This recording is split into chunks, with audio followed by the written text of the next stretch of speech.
Breadfruit trees are amazingly prolific. They can bear hundreds of fruit each year and produce fruit for more than 50 years. So it is important to take proper care of your trees. Pruning or bushing is one of the most important cost-effective ways to maintain and maximize the productivity of most fruit trees. Pruning will help to stimulate fruit bearing so that you can harvest sooner. Prune trees are stronger, healthier, and more resilient to strong winds and disease.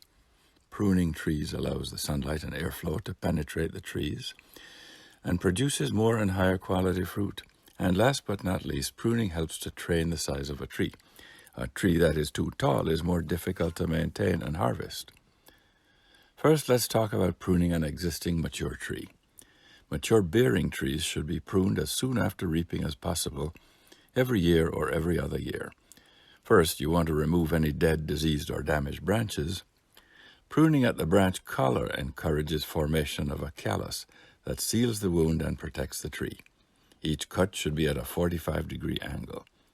Cut off no longer than 4 to 5 feet at a time. Start from the underside of the branch, then cut at the top to prevent tearing. If a branch is too long, make more than one cut. Cut mostly brown, woody, vegetative branches. However, it's also okay to remove some reproductive or fruiting growth to avoid overcrowding or shading of the more productive branches. It's important that branches do not cross, touch, or rub. A properly pruned tree or shrub will naturally seal off wounds and prevent decay organisms from entering the trunk. If possible, fertilize the tree lightly 2 or 3 weeks before pruning. And be sure to clean and disinfect your saw or pruning shears after each use to avoid the spread of disease. Light cleanup pruning should be done annually, with more major pruning less frequently. And by the way, don't prune when the soil is very dry. Your tree will need moisture to recover quickly. Now let's talk about pruning a young tree. The young tree should be pruned for the first time when it is 3 to 4 feet tall. The central leader, the apical bud, is cut off above the nodes of 4 branches. It's best to choose different nodes instead of multiple branches from the same node. The highest branch is allowed to grow vertically upward. The other 3 branches should be encouraged to grow more horizontally by adding some modest weight. The weight should not be too heavy or it will tear the branch. As the branch grows and strengthens, additional weight may be necessary.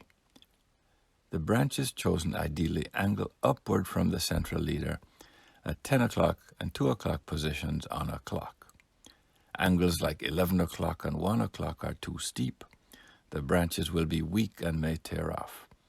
Angles like 9 o'clock and 3 o'clock are too flat, and you are more likely to get unwanted, unproductive gourmandizer branches. Where the central leader has been pruned, the top should be covered to prevent moisture getting in and potentially leading to disease or rot. When the vertical branch has reached about 6 feet tall, the pruning should be repeated. A new vertical leader will form, and the other 3 branches should be encouraged to grow horizontally. When the vertical branch has reached about 9 feet tall, the pruning should be repeated again for the last time. After that, prune to keep the tree to about 15 or 20 feet tall. Fruit trees are an investment in the future. A little bit of effort will go a long way toward keeping your fruit trees healthy and productive for generations to come. Brought to you by Trees That Feed Foundation, courtesy of Loxley Waits.